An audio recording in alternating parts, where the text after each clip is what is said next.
vamos a enfrentar el momento más difícil en la historia contemporánea de nuestra economía colombiana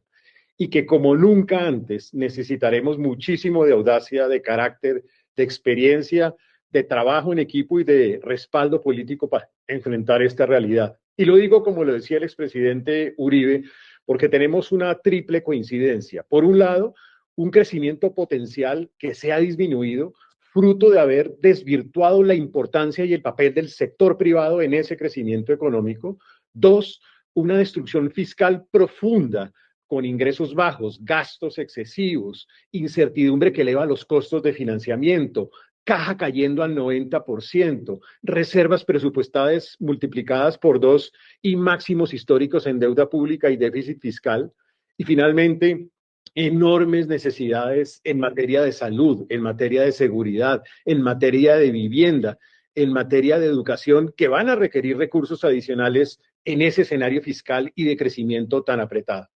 Pero como lo decía el presidente Uribe, es importante señalar que para marzo del 2026, seguramente, previo al proceso electoral y de aquí a allá, Colombia va a vivir un escenario que yo llamo de bipolaridad económica. Porque por un lado, vemos un espejismo en las cifras de la coyuntura económica,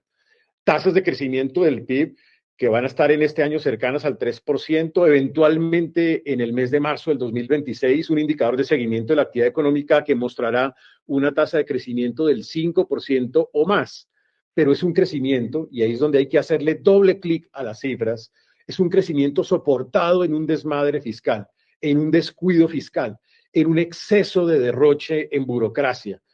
De la misma manera, un crecimiento que se ha soportado en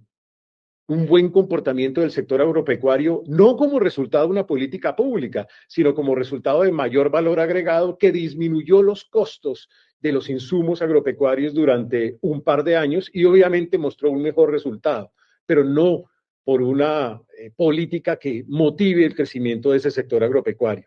En segundo lugar, vamos a ver seguramente un dato de desempleo positivo al cierre del año.